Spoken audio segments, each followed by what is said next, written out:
Olá, amigos. Vamos a mais uma aula de Física 1. Eu sou o professor Douglas e hoje eu vou falar sobre o capítulo 11. O capítulo 11 que fala sobre leis de Newton, ok? Mas antes da gente começar a falar sobre leis de Newton, vou falar sobre dinâmica, né?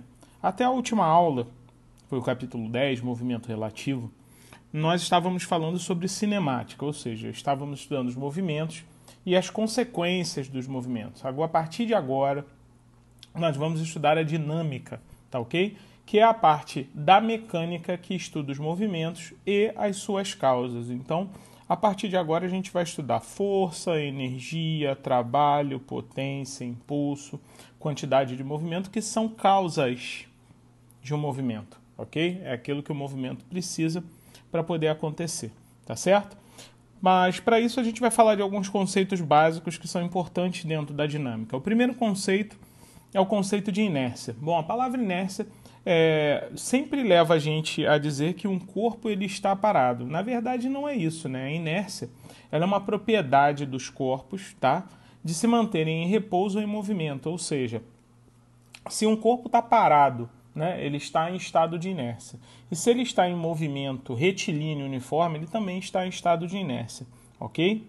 E o que é mais importante dentro da inércia é a gente entender que essa propriedade ela está diretamente ligada à massa, ok?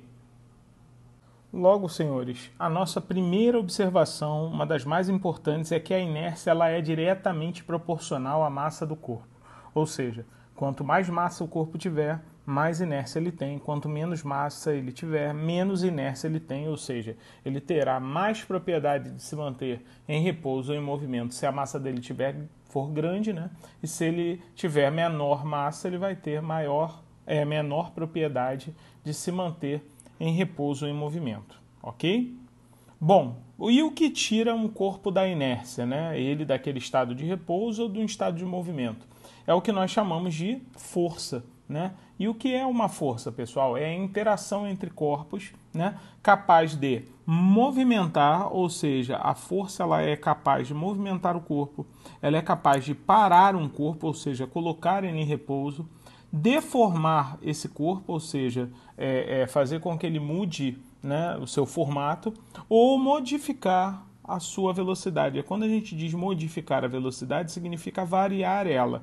Você pode variar a velocidade de três maneiras. Você pode variar em módulo, em direção e em sentido, ok? Observação super importante. Toda força, toda grandeza força, né? Quando a gente fala força de atrito, força elástica, força de tração, força peso, é um vetor, ok? E em matemática, senhores, o que é um vetor? Um vetor é todo elemento matemático que é definido por possuir módulo. Detalhe, o módulo é o que a gente chama de intensidade ou valor numérico do vetor, né? Alguns chamam de magnitude do vetor, tá? Direção, onde na física nós só temos três: horizontal, vertical, diagonal ou inclinada, tá? E sentido. Sentido nós temos vários, né? Sentido para cima, para baixo, para direita, para esquerda, né? Para dentro, para fora, né? Sentido nós temos vários sentidos, tá bom? Então, todo vetor ele é definido, né, dessa maneira: ter módulo, direção e sentido, ok? Outra observação importante, senhores, é que o vetor ele é representado por uma seta. Isso para mim fica bem claro, porque aqui está o vetor, eu coloquei como exemplo o vetor F, o vetor força, tá? Ele tem módulo 52 newtons, newtons é a unidade de medida, então o vetor, para que ele seja um vetor na física, ele tem que ter uma unidade de medida. Então, nesse caso, o vetor força, que eu chamei de F, e eu coloco sempre em cima da letra, né, da letra F, uma setinha para dizer que esse vetor, ele realmente é um vetor, né? Repare que o vetor é uma seta, ele tem 52 newtons, a direção dele é inclinada, né? Ele faz 60 graus com a linha horizontal, ó, aqui está a linha horizontal e ele forma 60 graus com a linha horizontal, e o sentido dele é para cima e para a direita, ok? Como eu já disse, a inclinação e o ângulo de inclinação, a gente já sabe, nesse caso, dizendo que ele está para cima e para a direita, né? Ele forma 60 graus com a linha horizontal, tá certo?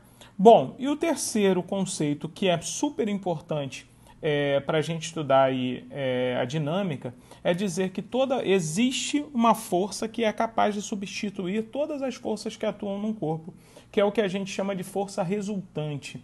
Repare que o termo resultante em física e em matemática, né, quer dizer resultado, e o resultado a forma com que você escreve a soma, né? Uma adição, né? Você escreve a partir daí, né? Você fala que é uma soma ou resultado. Então, a força resultante nada mais é do que a soma vetorial de todas as forças que atuam num corpo, ok? Logo, amigos, se eu tenho um corpo e nesse corpo eu tenho aqui 4 forças atuando, eu poderia ter mais forças atuando. Eu tenho aqui F1, F2, F3 e F4. Eu posso substituir todas essas forças atuantes nesse corpo por uma força só que eu vou chamar de F-res, que é a força resultante. Vetorialmente, a força resultante ela é a soma de todas as forças. Isso aqui não é uma soma escalar. Não quer dizer que uma força de tamanho 3 com uma força de tamanho 4 vai dar sempre uma força de tamanho 7. Pode ser que seja 7, mas nem sempre dará uma força de tamanho 7. Ok? Então, tudo depende da direção e do sentido. Então, quando a gente faz essa soma e coloca a setinha em cima da letra, a gente está somando direção e sentido. Ok? Vou dar alguns exemplos que são importantes. 4 exemplos importantes, né? O primeiro é quando duas forças têm mesma direção e no mesmo sentido. Quando você puxa, né, um corpo com duas forças na mesma direção no mesmo sentido, a força resultante, que é o tamanho da soma das duas forças, aqui você tem F1 e F2, tá? No caso, a força resultante é F1 mais F2. É o caso do 3 mais 4 igual a 7, ok? Agora, se você tem duas forças na mesma direção, só que em sentidos opostos, aí a força resultante vai ser a diferença da maior menos a menor. No caso aqui dá para perceber nitidamente que F1 é maior que F2. Então, a força resultante tem o tamanho da diferença de F1 por F2 e está na direção da força maior, ou seja, na direção de F1. Tá? Então, a força resultante aqui é F1 menos F2. Isso é o módulo dela, é o tamanho dela. Ok? Agora vamos para 2 outros exemplos importantes. É quando eu tenho duas forças que são perpendiculares. F1 perpendicular a F2.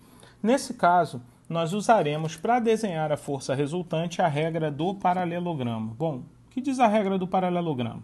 Você vai pegar a ponta de um vetor e traçar uma reta paralela ao outro. No caso, a ponta de F1 traçar uma reta paralela a F2.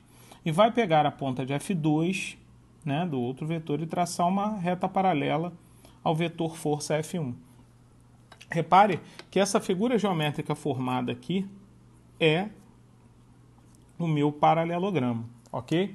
E lógico que a minha força resultante será a diagonal do meu paralelogramo saindo da origem das duas forças, né? Nada mais justo, né, gente? Se você puxa diagonalmente um corpo, né, nesse sentido, aqui está a minha força resultante, certo? Reparem que a força resultante, nesse caso, né, matematicamente falando, vai formar aqui também, ó, um triângulo retângulo, né, onde os catetos são F1 e F2 e a minha hipotenusa é a força resultante.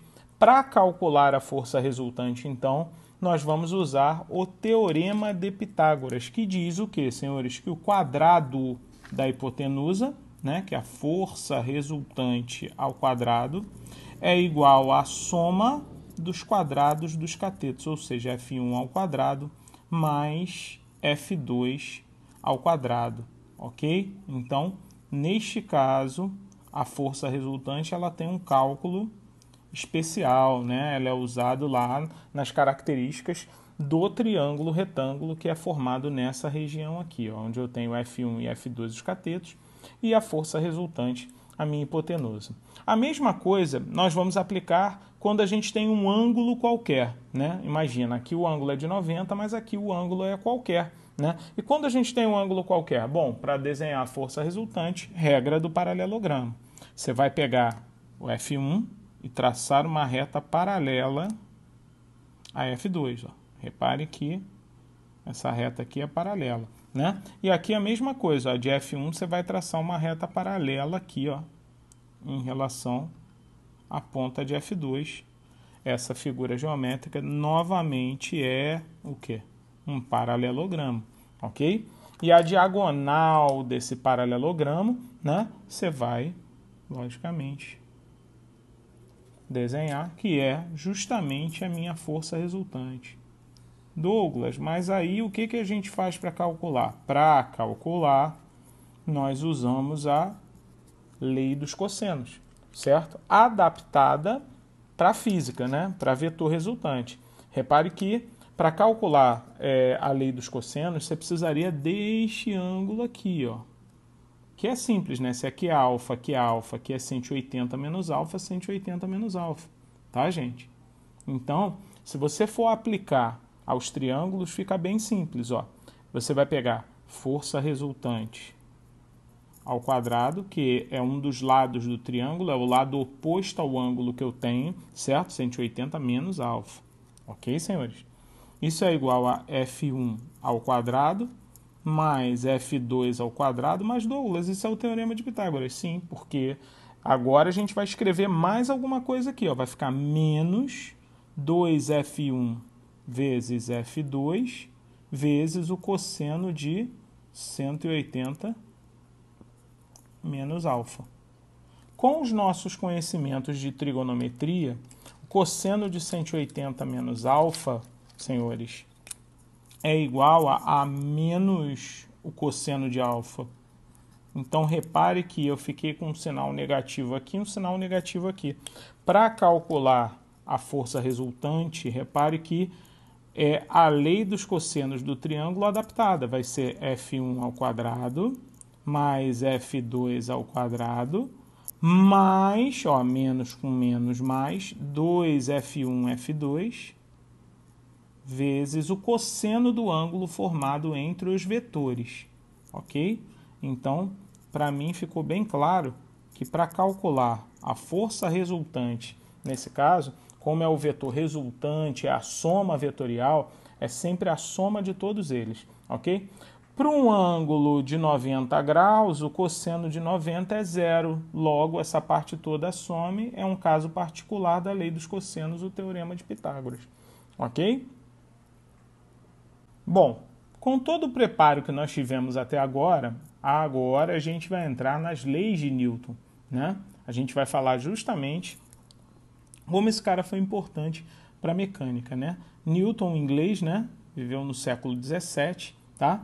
A gente vai falar um pouquinho sobre as leis que ele enunciou num livro chamado Princípios da Matemática Natural, certo? O famoso Principia. São 3 as leis importantes para o nosso momento agora. Alguns dizem que existe a 4ª lei de Newton, que é a lei da gravitação universal, mas, né, da força gravitacional, ok? Mas nós vamos falar somente das primeiras 3, tá? Que é a divisão didática para essa hora agora, tá? Primeira lei, nós vamos falar da lei da inércia. A lei da inércia ela é bem simples, tá, senhores? A gente já conhece a inércia, né, que é a propriedade de manter os corpos em repouso ou em movimento retilíneo uniforme. Então, a lei da inércia diz que se um corpo está em repouso ou em MRU, ou seja, movimento retilíneo uniforme, o seu estado só é alterado se no corpo atuar uma força externa. Ou seja, se você está em estado de inércia, parado ou em MRU, o seu estado só vai se modificar se você fizer no corpo atuar uma força externa. Mas se não, Douglas, se não, significa que a força resultante ela é zero. E a força resultante não atuando num corpo, das duas uma. Ou a velocidade é zero, o corpo está em repouso, isso eu entendo muito bem, Douglas. Eu só não consigo entender essa parte aqui. Ó. Como é que um corpo pode estar em movimento e não ter nenhuma força atuando sobre ele?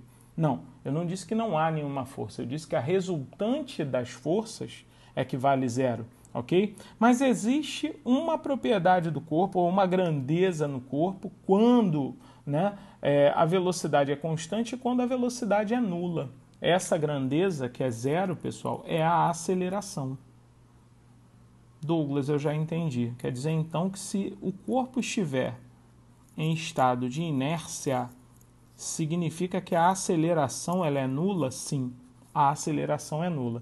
E se a aceleração é nula, a força resultante é nula, Logo, eu já entendi que a força resultante ela tem uma relação direta com a aceleração, né? Tem com a velocidade, porque a velocidade ou o corpo está parado ou o corpo tem velocidade constante, né? Mas a força ela está diretamente ligada à aceleração, ok? A primeira lei de Newton é muito comum em exercícios onde você tem aquela questão de estar dentro de um carro e o carro acelera e o seu corpo é jogado para trás. Na verdade, não. É uma tendência de se manter em repouso, né? A mesma coisa quando um carro está andando e ele freia bruscamente e se é jogado para frente. Também não, porque é a sua tendência de continuar em movimento.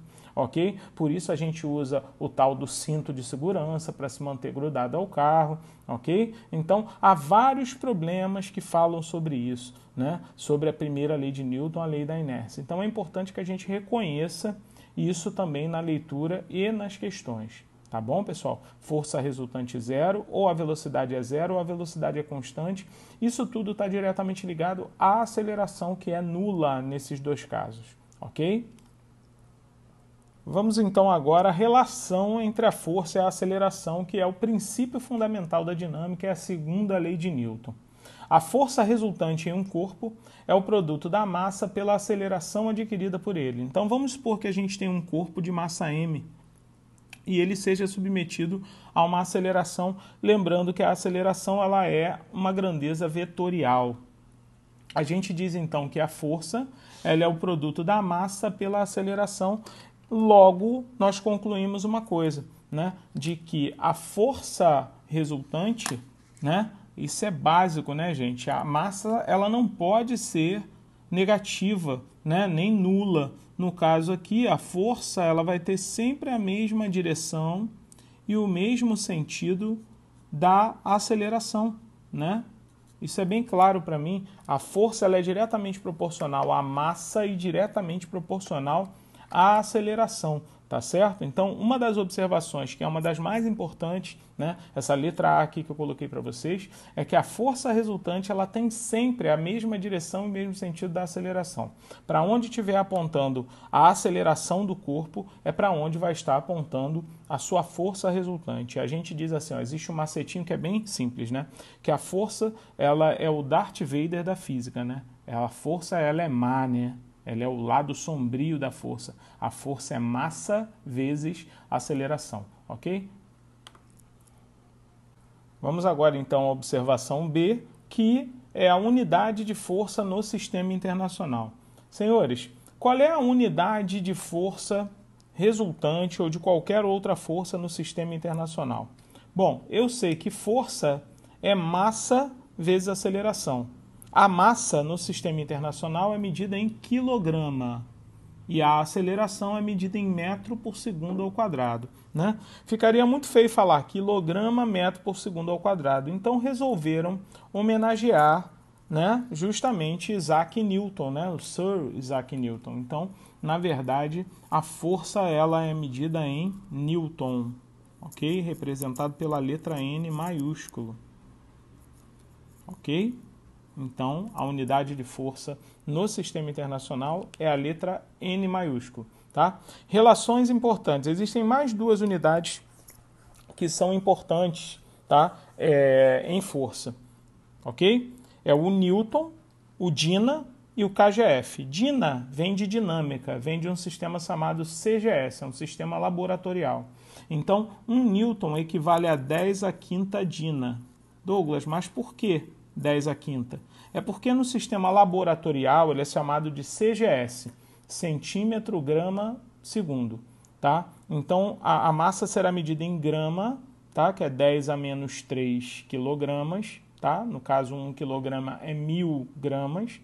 E a aceleração será medida em centímetro por segundo ao quadrado. E como 1 metro tem 100 centímetros, é só você multiplicar 1000 vezes 100, e isso vai dar 100.000, né? Então é 10 elevado à quinta, tá? Já o KGF, que é o quilograma-força, é uma unidade que equivale a 9,8 newtons, né? Esse 9,8 é diretamente ligado à aceleração da gravidade, tá? Aceleração, valor real da aceleração da gravidade, o que geralmente a gente aproxima para 10, mas nesse caso 1 KGF é 9,8 newtons. Isso não tem aparecido muito em concurso, mas a gente sempre fala que é para para que não haja nenhum tipo de dúvida, tá? Uma observação, letra C, é a força-peso. A gente usa muito errado o peso, né? A gente fala que peso é massa, geralmente, né? Vou ali na balança me pesar. É errado. Na balança você mede a massa. Então você vai lá se massar, não se pesar. O peso você mede num aparelho. E esse aparelho se chama dinamômetro. Ó, o aparelho que mede força é o dinamômetro, tá? Então, que fique bem claro para você. O aparelho que mede força é o dinamômetro. E o aparelho que mede massa deveria ser massômetro ou massímetro, mas é a balança. Ok? Então, tá aí para você uma outra observação importante. O aparelho que mede força é o dinamômetro. O que mede massa é a balança. Então, a força-peso...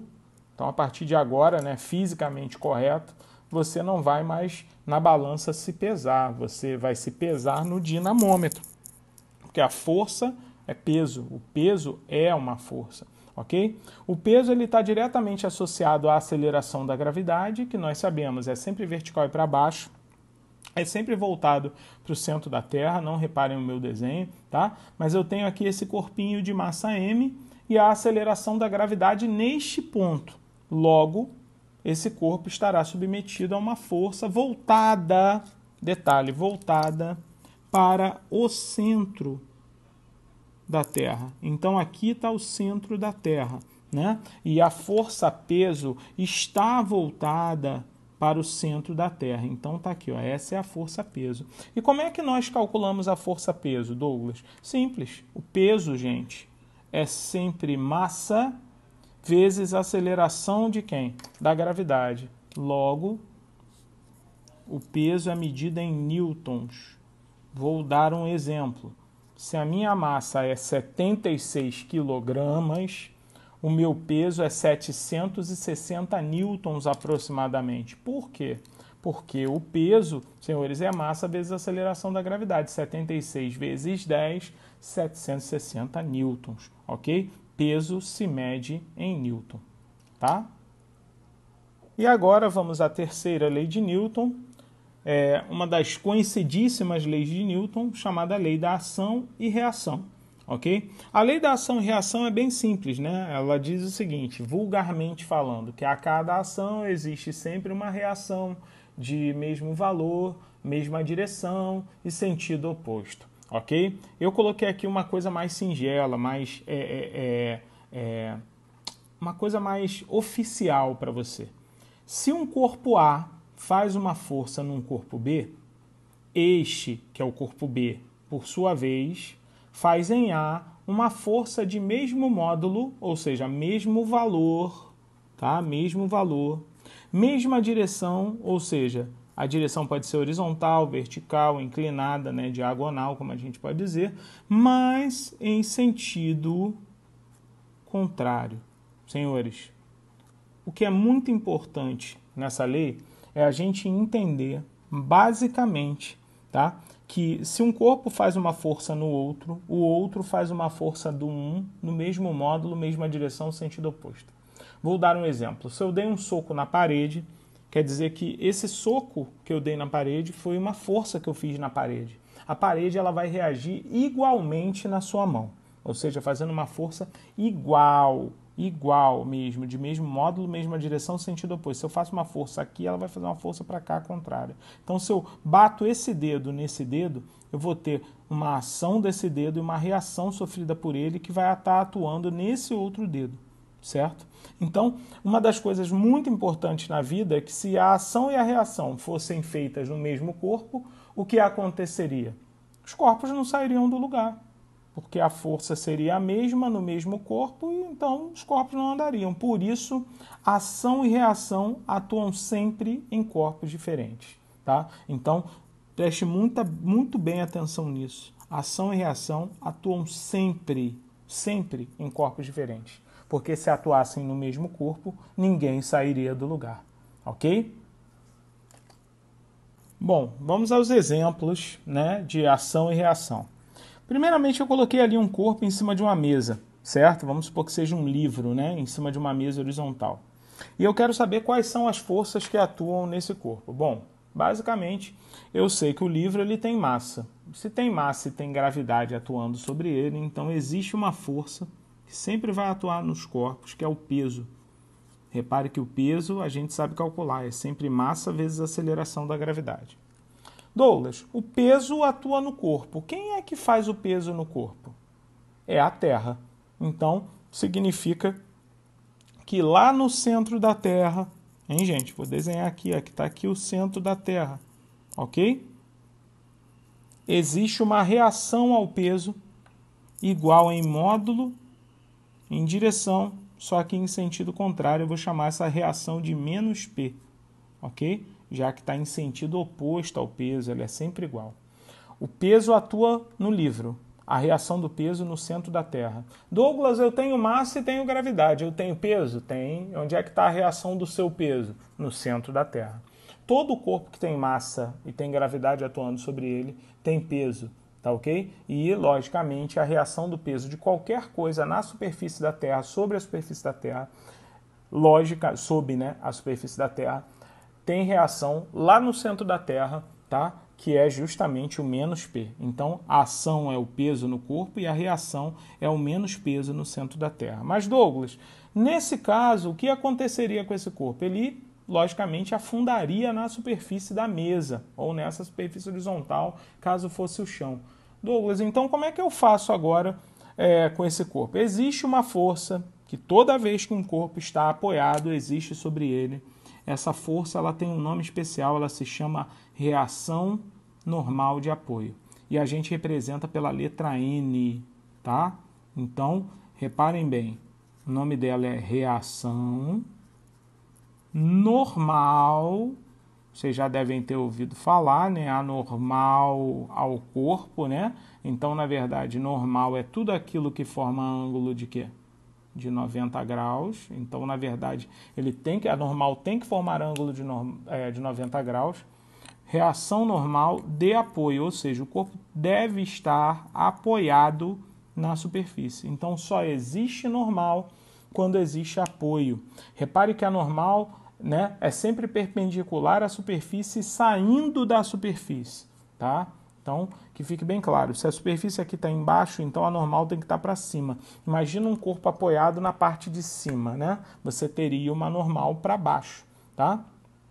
Bom, a normal é a força que o chão, que o apoio faz no corpo. E o corpo faz uma força no apoio? Faz, que é a reação da reação normal de apoio. Ela é vertical e para baixo e ela se chama menos N e atua no apoio. Reparem, a normal atua no corpo. E a reação da normal, pessoal, a reação da normal atua na superfície e ela também é perpendicular aqui, pessoal, à superfície, ok? Ela também forma ângulo de 90 com a superfície, tá? Lembrando aos senhores que é muito comum que as pessoas errem dizendo que normal e peso são forças de ação e reação. Não são forças de ação e reação, tá? Vou escrever aqui para você, ó. Observação da observação, tá? Isso aqui é importantíssimo para você, ó. Observação da observação. A normal e o peso não são forças de ação e reação, ok? Por quê? Porque atuam no mesmo corpo. Ação e reação devem atuar em corpos o quê? Diferentes, ok? Então elas não são forças de ação e reação, tá certo? Bom, Douglas, mas se eu tiver um plano inclinado? Bom, no plano inclinado, a gente vai tentar desenhar aí as forças. Qual é a primeira força que você desenha no corpo? Tem massa, tem gravidade, tem peso. De novo, o peso é sempre vertical e para baixo. Então, se alguém perguntar para você, o peso é o quê? Bom, no nosso referencial minimalista, né, é vertical e para baixo, mas o peso está sempre apontando para o centro da Terra, tá ok? Então, mas aqui a gente vai usar o nosso referencial minimalista? É vertical e para baixo, tá? Se alguém perguntar isso numa questão, né, você diz que está voltado para o centro da Terra, mas a gente sabe que é vertical e para baixo, tá? Bom, onde é que está a reação do peso? Está aqui, ó. Está aqui, a reação do peso está aqui no centro da Terra, tá? E no centro da Terra, voltado para onde? Para cima, né? Na mesma direção, tem o mesmo módulo e o sentido oposto é o menos P, tá? P e menos P. O P na caixinha, ok? Que está em cima do plano inclinado, e o menos P no centro da Terra, tá? Bom, está apoiado? Se está apoiado, tem normal. A normal nós já falamos, é chamada de normal porque ela é perpendicular à superfície. A normal, o termo normal significa formar ângulo de 90 graus, ok? Então ela forma ângulo de 90 na mesma direção, perpendicular ao plano inclinado. Está aqui a normal, certo? No caso ali, perpendicular ao plano. Repare que ela é inclinada, né, em relação ao peso, né? Nesse caso, se o corpo está parado, por exemplo, aqui em cima, eu posso dizer com certeza que a normal ela se anula com o peso. Isso em equilíbrio, né, em cima da superfície, né? Aqui embaixo eu não posso afirmar que eles estão em equilíbrio, né? Bom, Douglas, e a reação da normal? A reação da normal está na superfície. Aqui, ó. É a reação da normal, é o menos N. Também é perpendicular a quem? A superfície. Só que em sentido oposto à normal, né? Esse corpo desce o plano? Se não tiver atrito, sim, ele desce o plano, tá? E como é que a gente faz para saber se ele desce o plano? Tem uma força aí? Tem. É só a gente usar a regra do paralelogramo. Você traça uma paralela à normal, traça uma paralela ao peso, e a resultante, ó, reparem, ela está bem aqui, ó, a força resultante, ó, dada pela regra do paralelogramo. Por isso o corpo desce o plano. Teria que existir uma força de atrito aqui, ó, ou então esse corpo está sendo segurado por um fio, aí vão aparecer duas novas forças, a força de atrito e a atração, para manter esse corpo em equilíbrio. No caso, existe essa força resultante puxando esse cara para baixo, tá? Já vou dando logo uma adiantada para os senhores. Esse ângulo aqui é alfa, né? Essa força resultante aqui, ó, que está puxando ele para baixo, caso não haja atrito, tá? Vai ser o P vezes o seno do ângulo de alfa. Mas isso aqui é uma conversa um pouco mais para frente, ok, pessoal? Quando nós falarmos sobre plano inclinado, nós vamos ter uma aula sobre isso, ok? Senhores, espero que vocês tenham aproveitado, tá? Que tenha sido bom. Um grande abraço e até a próxima, ok? Uou.